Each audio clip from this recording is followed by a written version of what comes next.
Greetings, YouTube. One of the narratives you hear from the Red Caps is that there was a golden age, and if you listen to the narrative long enough, you'll be able to figure out that the golden age is sometime between like 1940 and 1960. That's the golden age.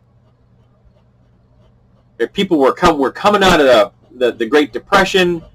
We're ramping up, getting involved in World War II, the greatest generation. Then there's the post-war years. It's an era when black people and brown people and yellow people and red people and women and gay people and trans people, they didn't exist, I don't think. But they all knew their place.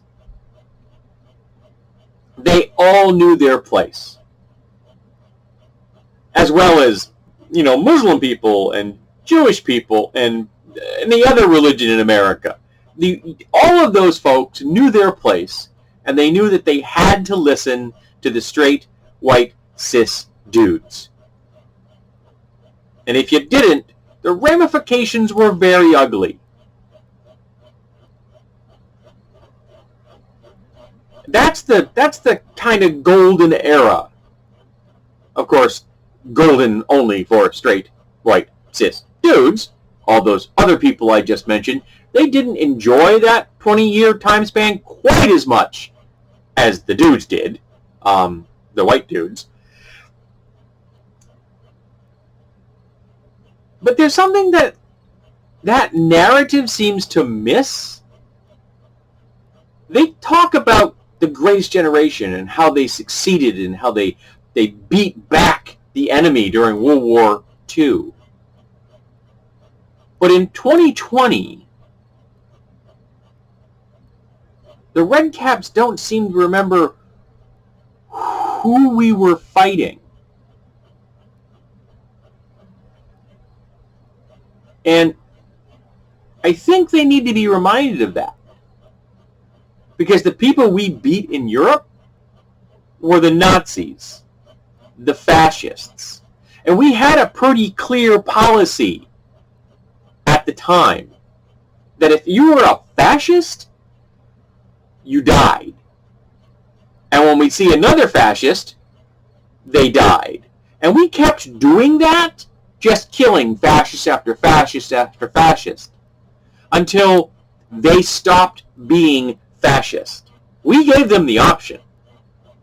You stop being fascist, you put down your weapons, you throw your hands up in the air, and we'll take you prisoner. But if you had that firearm in your hands, you were gonna die. And sometime between that golden era and today, the fascists are now in vogue. They're in the White House. They walk the streets. They give Nazi salutes. They burn torches in the street. They wave Confederate and Nazi flags. They have armbands with Nazi insignias. They use the Nazi fascist rhetoric, the white nationalist rhetoric that has been in vogue for, centuries. They tweak it here and there so it's a little more acceptable. Just like, school busing came to mean black people. Came to mean we want to make sure that black people don't come to our kids' school. So they tweak the language, but they're still using the white nationalistic themes. They're still pushing that white nationalistic rhetoric and narrative. And the Red Caps are still rah, rah, rah, USA, the greatest generation. Who would have shot you? You would have been seen as a collaborator with the enemy in Europe. You would have been viewed as the fifth column.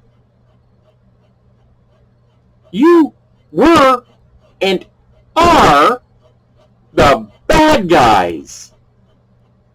Somehow, you've turned fascism into something as American as baseball and apple pie. And apple pie isn't American anyway, but that's just another myth that Americans like to believe about themselves. I'll give you baseball.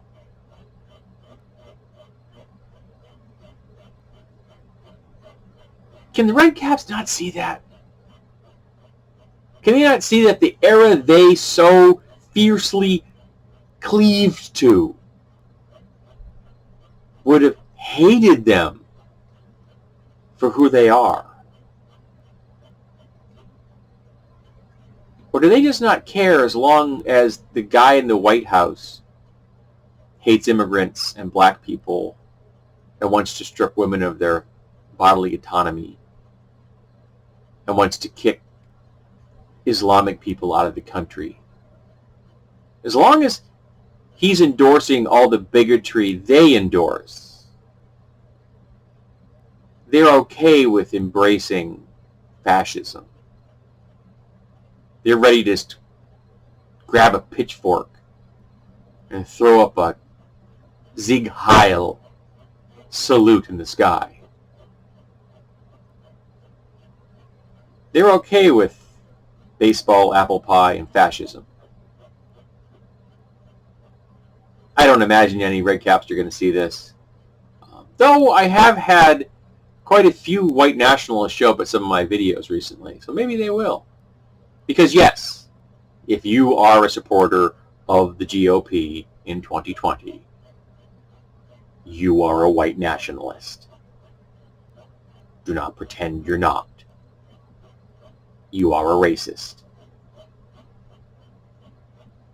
Period.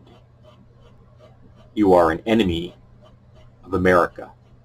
You are shitting on the Constitution and the ideals that it was founded upon. You are shitting upon the greatest generation. Your vile rhetoric is poison. And the best thing we can do, the best thing reasonable folks can do, is vote your ass out of power. You should be glad the greatest generation isn't here, because they'd just shoot you.